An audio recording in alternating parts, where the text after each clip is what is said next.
Channel. This is इंजेश और आज की बेसिक क्लास में हम लोग क्या जानेंगे? आज हम जानेंगे लाइंस एंड एंगल्स कि लाइंस क्या होती है, एंगल्स क्या होती है। क्योंकि हम जितने भी शेप्स पढ़ेंगे, जितने भी फिगर्स पढ़ेंगे, उनमें कहीं ना कहीं लाइंस का बहुत ज्यादा इंपॉर्टेंस है और फिर लाइंस जब मिलेंगी तो फिर उससे एंगल्स बनेंगे। तो हम लोग आज शुरू करेंगे लाइंस एंड एंगल्स से। फिर उसके बाद हम लोग फिगर्स पढ़ेंगे, 2D फिगर्स पढ़ेंगे, फिर 3D फिगर्स पढ़ेंगे। तो शुरुआत करते हैं यहां से। तो लाइन क्या होती है? लाइन क्या होती है? लाइन ये इसे कहते हैं हम लोग रे। कि जब कोई एक लाइन क्या होती है कि जब कोई भी एरो दोनों तरफ चलती जा रही हो कि इधर जिसकी कोई एंडिंग पॉइंट ना हो, जिसकी कोई एंडिंग पॉइंट ना हो, जो एटलीस्ट 2 पॉइंट से मिलकर बना हो, एटलीस्ट कम से कम 2 पॉइंट मिलेगा तो हो जाएगा लाइन। इसकी कोई एंडिंग पॉइंट नहीं है, ये जैसे चल रही है तो चलती जा रही है, ठीक है। इसे कहते हैं हम लोग लाइन, जिसे हम लोग कहते हैं रेखा। फिर इसके बाद आता है हमारा रे। रे मतलब क्या होगा?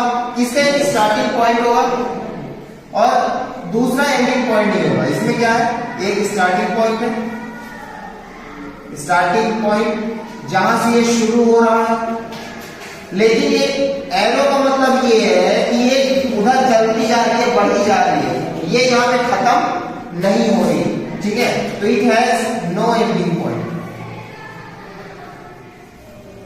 इस चीज को हम लोग क्या कहते हैं? इस चीज को हम लोग कहते हैं रे और इस चीज को कहते हैं लाइन। तो इसमें क्या दिख रहा है कि यहां पे दोनों साइड नो एंडिंग पॉइंट,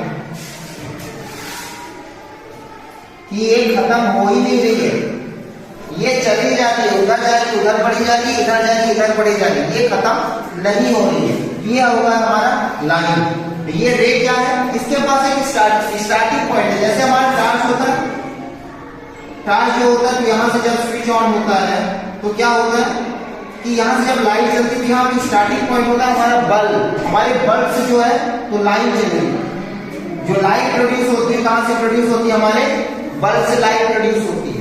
तो इसका एक स्टार्टिंग पॉइंट होता है हमारा बल्ब और ये आगे चलती जाती है, ये कहलाता है हमारा रे। तो हमारा रे क्या होता है? इसके पास एक स्टार्टिंग पॉइंट होगा लेकिन एंडिंग पॉइंट नहीं होगा, तो ये कहलाएगा हमारा रे।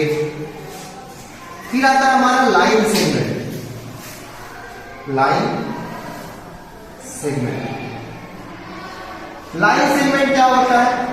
ये किसी भी एक लाइन का पार्ट होता है, एक सेगमेंट होता है जिसके पास 2 पॉइंट्स होते हैं। दोनों क्या होते हैं? एक स्टार्टिंग पॉइंट भी होगा, एक स्टार्टिंग पॉइंट होगा और एक यहां पे एंडिंग पॉइंट भी होगा। यानी कि ये स्टार्ट कहां से होगा और एंड कहां से होगा, ये हमारे पास गिवन होगा। इसकी एक लेंथ होगी जो हम लोग मेजर कर सकते हैं। पॉइंट ए और पॉइंट बी के बीच में जो लेंथ है हम उसको मेजर कर सकते हैं, उसे हम लोग कहते हैं लाइन सेगमेंट।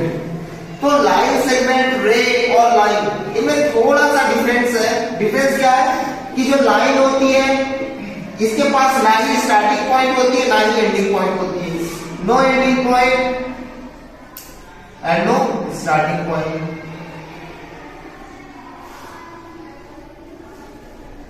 कोई भी पॉइंट इसका स्टार्ट का नहीं पता, ना एंड का पता है।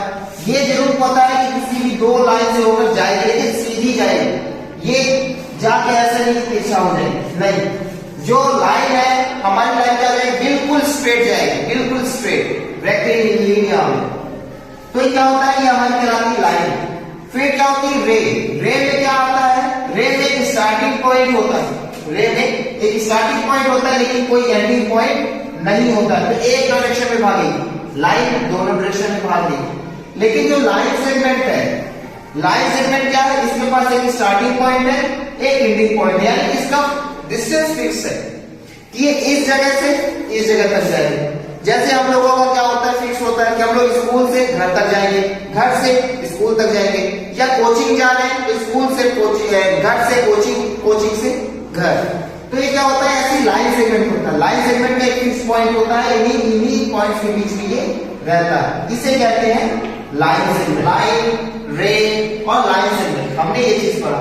अब हमको लाइंस के बारे में थोड़ा सा आइडिया हो गया कि लाइंस क्या है, इनके बारे में जो थ्योरम्स है वो चीजें बाद में देखेंगे।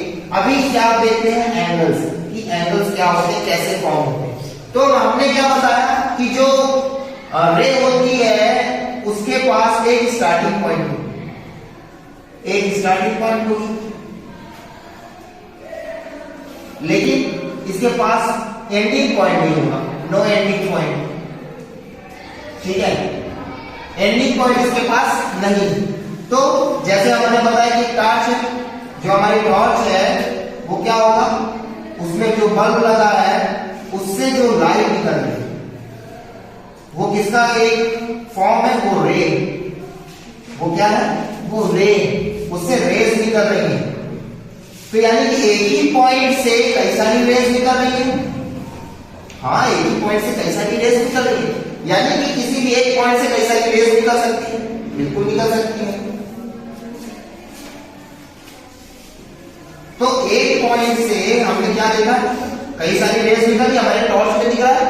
तो अब ये क्या है, एक पॉइंट से जब दो रेज निकले, यानी किसी भी एक पॉइंट से जब दो रेज निकले, हम एक रे का नाम दे देते हैं ए बी और सी, ठीक है। अब ये यहाँ पे बी, अब कहते हैं भाई ए बी जो है तो यहाँ पे तो लाइन सेगमेंट हो जाएगा। हम लोग ये जो इसको एक्सटेंड किए हैं, ये एक्सटेंशन लंबा तक जाएगा। हम लोग यहाँ पे नाम दिए ताकि हमको रे का नाम याद रहे कि एसी है तो एसी से आगे निकल जाएगा, ठीक है। तो ये क्या है कि हमारा जब एक ही पॉइंट से दो रेज निकली है, एक ये रे निकल गई है और दूसरी ये रे निकल गई है, ठीक है। तो यानी कि जब एक ही पॉइंट से दो रेज निकलती है तो उनके बीच में जो डिफरेंस है इसे हम लोग कहते हैं एंगल। जब दो रेज के बीच में डिफरेंस होता है, ये डिफरेंस किस में होगा, डिग्री में होगा, डिग्री में होगा। ये डिफरेंस किस में आएगा, डिग्री में। तभी हम लोग क्या करते हैं, इनको नापते हैं, एंगल से इतना नापते हैं, कितना होता है, ये 30 डिग्री का है, 60 डिग्री का है, 90 डिग्री का है। तो ये क्या करते हैं, ये जो डिग्री में नाप रहे हैं, ये नाप रहे हैं कि ये जो है हम लोग क्या मेजर कर रहे हैं कि ये जो एक ये रे है, इस रे से कितनी दूर है, एक पॉइंट से ओरिजिनेट हो रही है, एक ही पॉइंट से बन रही है, लेकिन ये दोनों के बीच में डिस्टेंस कितना है, हम लोग क्या करते हैं, उसका एंगल नापते हैं, उसका एंगल मेजर करते हैं, वो डिग्रीज में आता है। ये आता है, ऐसे बनता है एंगल, ठीक है। कि जब कोई भी दो रेज एक ही पॉइंट से निकल रही है तो उनके बीच में जो डिफरेंस होता है उसे हम लोग क्या कहते हैं, एंगल कहते हैं, ठीक है। अब ये जो एंगल्स है, तो एंगल्स भी हमारे पास कई टाइप के होंगे। एंगल्स हम लोग पढ़ते आए कि जो ये एंगल है, ठीक है, एक 90 डिग्री का ये नॉर्मल, ये एक जो 90 डिग्री है एक पैरामीटर के रूप में काम करता है। हमारा एक पैरामीटर होगा जिसको हम लोग 90 पे सेट कर देते हैं। तो जो भी एंगल हमारा जो होगा, एंगल को हम लोग ऐसे डिनोट करते हैं, ये एंगल को डिनोट करने का साइन है, बार बार हम लोग एंगल का लिख के हम लोग ऐसे कर देते हैं, ठीक है। तो क्या होगा कि जो भी हमारा एंगल बनेगा, तो एंगल हमारा अगर 90 डिग्री से छोटा है, अगर कोई भी एंगल हमारा 90 डिग्री से छोटा है, जैसे यहां पे दिख रहा है, ये हमारा 90 डिग्री का मान, जब मेजर करेंगे तो 90 डिग्री का होगा, ठीक है। अगर जो भी एंगल हमारा 90 डिग्री से छोटा है, ठीक है, तो वो क्या कहलाता है, हमारा एक्यूट एंगल कहलाता है। Acute angle, angle less than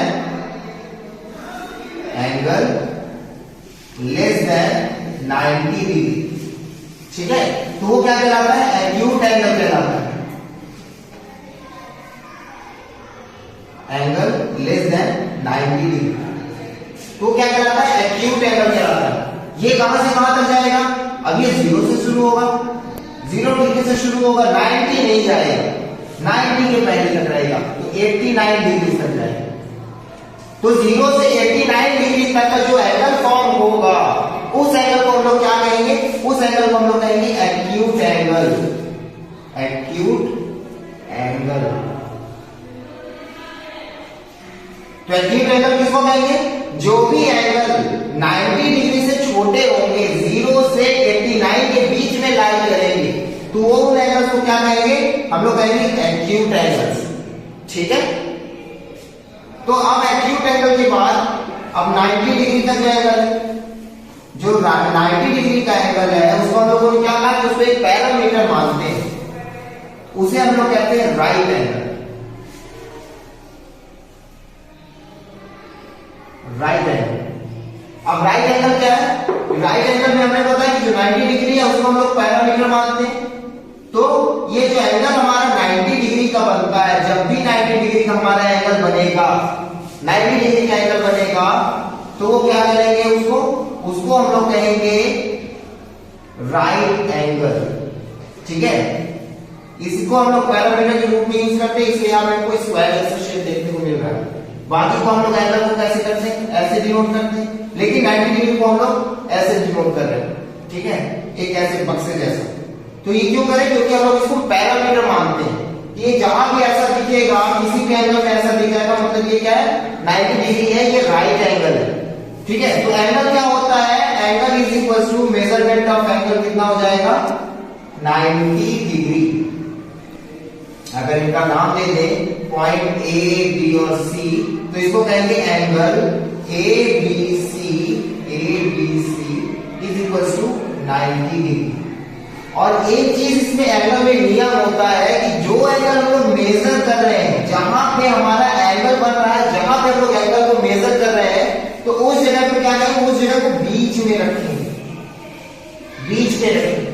चाहे हम लोग इधर से गिने सी बी ए या फिर ए बी सी, ये कहां पे है, बीच में लाई करना चाहिए हमारा जो एंगल है। ठीक है, ये पॉइंट कौन सा है, जिस पॉइंट से दोनों रेस निकली हुई है, कनेक्टेड हो, ए बी हमारी एक ये और बी सी हमारी ये। तो यहां पे क्या होता है, ये स्टार्टिंग पॉइंट है, तो इसको हमको जहां पे एंगल मेजर करना है, तो उस पॉइंट को हम लोग कहां रखेंगे, बीच में रखेंगे। ठीक है, चाहे वो एक्यूट एंगल हो, राइट एंगल हो, ऑब्ट्यूज एंगल हो, स्ट्रेट लाइन हो, कुछ भी हो। ठीक है, तो उसको हम लोग क्या करेंगे, जिस एंगल को हम लोग मेजर कर रहे हैं, उस एंगल को हम कहां रखेंगे, बीच में रखेंगे। ठीक, अब इसके बाद आता है हमारा राइट एंगल के बाद आता है ऑब्ट्यूज एंगल।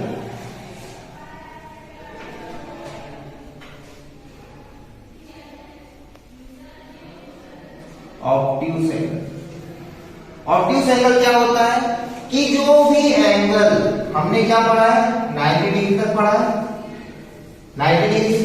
ठीक है, तो जो भी एंगल हमारा 90 डिग्री से बड़ा होगा, 90 डिग्री से बड़ा होगा हमारा कोई भी एंगल, लेकिन लेकिन लेकिन लेकिन वो क्या होगा, अगर इसको स्ट्रेट लाइन बना दी जाए, अगर इसको लाइन बना दिया जाए, किसी भी लाइन में अगर कोई भी एंगल जिधर से भी मेजर कर रहे हैं वो 90 डिग्री से क्या हो, स्ट्रेट लाइन 180 डिग्री बड़ा हो, 90 डिग्री से बड़ा हो, लेकिन जब उस लाइन को स्ट्रेट खींचा जाए, जब उस लाइन को स्ट्रेट खींचा जाए, तो वो उस स्ट्रेट लाइन से छोटा होना चाहिए।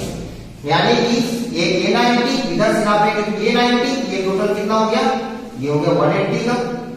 यानी कि 180 डिग्री से वो क्या होना चाहिए, छोटा होना चाहिए। कोई भी एंगल जो 90 डिग्री से बड़ा हो, ऐसा कुछ है, यानी कि इस इलाके में लाई करेगा, इस इलाके पे जो 90 डिग्री से बड़ा होगा, लेकिन 180 डिग्री से क्या होगा, छोटा होगा। यानी कि इस पॉइंट के बीच में, अगर इसको नाम दे दे पॉइंट ए बी सी और इसको कर दे डी।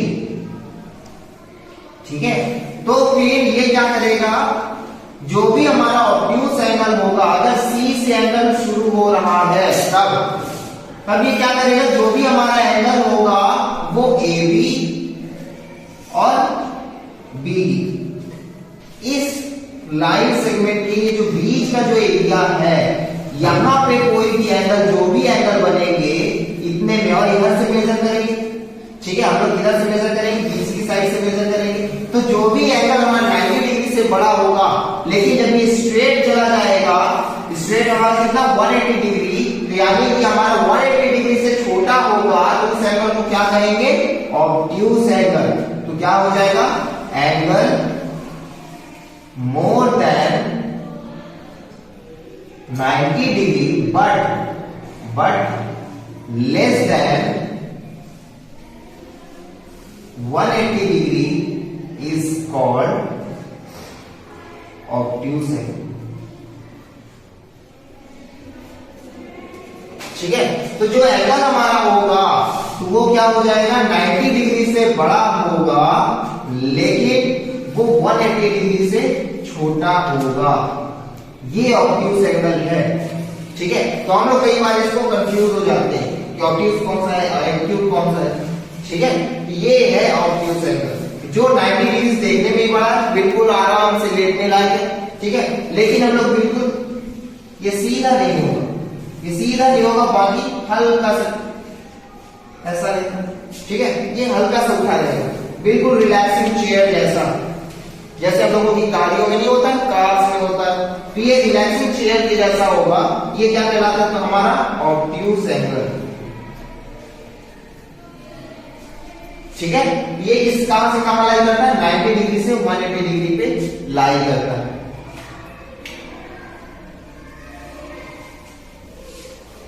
फिर ऑब्ट्यूज एंगल के बाद हमारा आता है स्ट्रेट लाइन, या फिर कहें स्ट्रेट एंगल।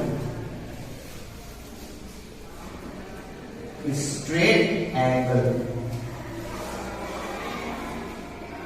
स्ट्रेट एंगल हमारा क्या होता है, 180 डिग्री की लाइन होती है। ठीक है, इसमें ज्यादा कुछ हमको जानना नहीं है। स्ट्रेट लाइन क्या होती है, जब भी कोई भी लाइन सीधी निकल जाए, ठीक है, सीधी निकल जाए, यानी कि दो 90 डिग्री बन रहे हैं, इधर साइड एक इधर साइड, 90 इधर का और 90 इधर का, ये क्या बन जाएगा, 180 डिग्री। यानी कि कोई भी स्ट्रेट लाइन है, हम इस स्ट्रेट लाइन में कोई भी पॉइंट रख दें, कोई भी पॉइंट रख दें, तो जब हम इसको मेजर करेंगे कि भाई इस रे का और इस रे के बीच में डिफरेंस कितना है, कि जो हमारी रे बी से शुरू हो रही है और हमारी रे इधर बीसी से जा रही है, तो इनके बीच में कितना डिफरेंस है, स्ट्रेट लाइन है, ये पूरी की पूरी क्या है, स्ट्रेट लाइन। लेकिन जब हम लोग बीच में किसी पॉइंट बी से मेजर करते हैं कि रे जो हमारी जा रही है ए की तरफ और जो रे जा रही है सी की तरफ, उसके बीच में डिफरेंस कितने का है, तो वो क्या हो जाएगा, 180 डिग्री। ठीक है, ये कितना होता है, 180 डिग्री का मेजरमेंट कितना होता है, 180 डिग्री का। तो बिल्कुल जो स्ट्रेट लाइन होगी, आंख बंद करके उसको बता देना कि जो भी स्ट्रेट लाइन है, स्ट्रेट लाइन हमेशा 180 डिग्री फॉर्म करेगा एंगल। ठीक है, तो जो स्ट्रेट एंगल होगा, तो स्ट्रेट नाम से समझ में आ रहा है, स्ट्रेट, तो स्ट्रेट लाइन में बनेगा और कितना होगा, 180 डिग्री का एंगल मेजर करेगा। ठीक है, ये कहलाता है स्ट्रेट एंगल। फिर आता है हमारा, एक आता है रिफ्लेक्स एंगल। रिफ्लेक्स एंगल,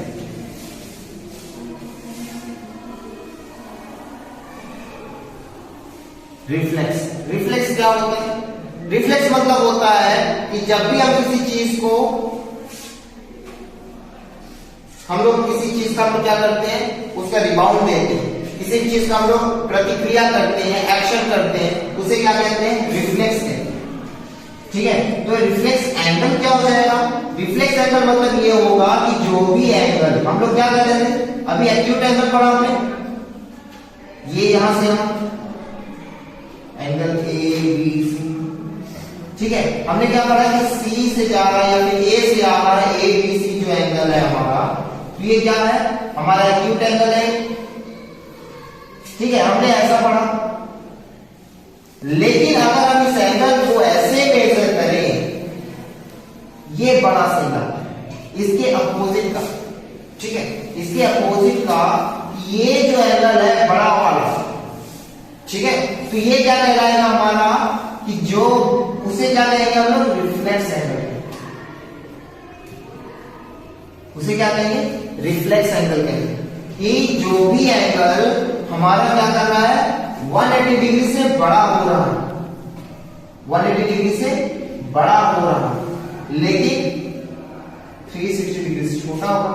यानी कि एक रे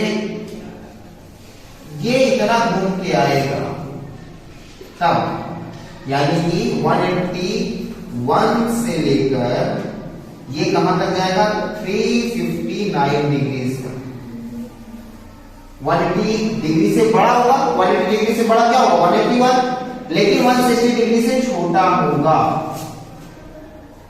ठीक है, तो हमारे स्ट्रेट लाइन है, स्ट्रेट लाइन में इधर साइड अगर कहीं 180 डिग्री, अभी हमने स्ट्रेट लाइन पढ़ा, ये अगर स्ट्रेट लाइन ऊपर से तो नीचे भी तो स्ट्रेट लाइन ही होगा, तो ये नीचे से कितना हो जाएगा, 180 डिग्री, ये 180 डिग्री, 180 डिग्री, ये कितना हो जाएगा, 180 प्लस 180, ये कितना हो जाएगा, 360 डिग्री। तो यानी कि ये टोटल कितना है, ये टोटल कितना एंगल है, ये टोटल एंगल है हमारा 360 डिग्री। तो जो भी एंगल हमारा 180 डिग्री से ज्यादा मेजरमेंट में होगा लेकिन 360 डिग्री से छोटा होगा, उसे हम लोग क्या कहेंगे, रिफ्लेक्स एंगल। कैसा, रिफ्लेक्स एंगल। कि एक एंगल है, हमने कहा इस एंगल को मेजर करो, कहेंगे भाई ये क्या एंगल, तो ये है, नहीं नहीं, ये एंगल अगर हम मेजर करेंगे तो हम इसको कहेंगे एक्यूट एंगल, इसे हम क्या कहेंगे, एक्यूट एंगल। लेकिन हमको क्या करना है, रिफ्लेक्स अगर बनाना है तो इसका जो एक्शन का रिएक्शन होगा, तो इस एंगल को छोड़कर बाकी जो एंगल है ये बड़ा वाला है। ठीक है, ये जो एंगल बन रहा है जो 180 डिग्री, तो हमारा 180 डिग्री है सर, ये घूम के इतना सारा ज्यादा आ रहा है। ठीक है, तो 180 डिग्री से ज्यादा हो गया है, इसे क्या कहेंगे हम लोग, रिफ्लेक्स एंगल। क्या कहेंगे, reflex angle. Angle more than 180 degree but less than 360 degree is called reflex। ठीक है, इससे थोड़ा सा आइडिया आ गया होगा रिफ्लेक्स एंगल क्या होता है, कि जो 180 डिग्री से बड़ा होगा, 180 डिग्री हमारा ऐसा स्ट्रेट लाइन जा रहा है सीधी सीधी, तो जो सीधी से भी नीचे साइड जाए, इधर से घूम के हमको नीचे जाना पड़े, कि इधर से घूम के जाने के नीचे और आ गया, तो ये क्या कहलाएगा, रिफ्लेक्स एंगल हो जाएगा। ठीक है, एक और एंगल इसके आगे पढ़ना है, एक एंगल और है जिसे हम लोग क्या कहते हैं, कंप्लीट एंगल।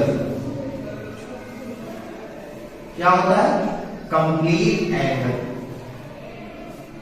कंप्लीट मतलब होता है पूरा, कंप्लीट मतलब पूरा, तो पूरा कितना होता है, पूरा होगा 360 डिग्री। यानी कंप्लीट मतलब यहां से घूम के जाए और यहीं वापस आ जाए, इसे कहते हैं कंप्लीट। ठीक है, क्या कहेंगे, कंप्लीट यहां जाए और यहीं घूम के वापस आ जाए, कि ये जो पॉइंट है ये यहां से घूम के वापस आ जाए, ओवरलैप कर जाए। ठीक है, ये क्या कहता है, कंप्लीट एंगल कहलाता है। कंप्लीट एंगल क्या होता है, complete angle is whole round। ठीक है, पूरा राउंड घूम के आ गया, पूरा राउंड घूम के आ गया, होल राउंड करके कंप्लीट करके ओवरलैप करते हैं। It overlap, it overlaps both rays. इसमें क्या होता है, जब एंगल फॉर्म करते हैं तो दो रेज चाहिए होती है, तो जब दोनों रेज एक दूसरे के ऊपर आ जाए, दोनों रेज क्या हो जाए, एक दूसरे के ऊपर आ जाए, तो ये क्या कराएगा, हमको एक रेज दिखेगी, तो ये जब इसका एंगल मेजर करेंगे तो ये कितना हो जाएगा, पूरा कंप्लीट हो जाएगा, और पूरा कंप्लीट होके वही जाके रेस्ट पे आ जाएगा, उसे कहेंगे 360 डिग्री वापस आ जाए, तो उसे क्या कहेंगे, कंप्लीट एंगल हो जाएगा। ठीक है, वो एंगल क्या कहलाएगा, कंप्लीट एंगल। यानी कि ये 180 डिग्री पूरा किया पहले, फिर एक और 180 डिग्री पूरा किया, तो वो क्या हो जाएगा, complete angle 360। Complete it's whole, यानी कि पूरा का पूरा राउंड मार के आ रहा है, यहां से गया, यहां से शुरू किया ये एंगल, ये ऐसे शुरू किया और ये वहां वापस आया। इसका एग्जांपल क्या होगा, हमारी जो घड़ी होती है, ठीक है, हमारी जो घड़ी होती है, घड़ी क्या होती है, जो घड़ी पे हमारा जो 12 बजते हैं, ठीक है, जब ये घड़ी ये पूरा का पूरा इधर से घूम के आई, फिर वापस 12 पे आ गई, ये पूरा का पूरा चक्कर मार के आई, तो 12 से शुरू किया था और फिर वापस आके 12 पे आ गया, खत्म हो गया, तो उसे वो पूरा कितना कवर किया, पूरा 360 डिग्री, यानी पूरा जो राउंड कवर किया है, पूरा पूरा राउंड कितने का है, 360 डिग्री का, ठीक है। तो हम लोग आगे सर्कल्स में पढ़ेंगे कि जब पूरा राउंड कंप्लीट करता है तो 360 डिग्री, तो ये क्या है कि जो कंप्लीट एंगल है, कंप्लीट एंगल मतलब कि जहां से जो एंगल जहां से मेजरमेंट करना शुरू किया था वही भी आगे खत्म हो गया, तो उस एंगल को क्या कहेंगे, complete angle. It completes this whole round, ठीक है। इसे जो कंप्लीट राउंड है उसको कंप्लीट करेगा और फिर वो क्या कहलाएगा, कंप्लीट एंगल कहलाएगा।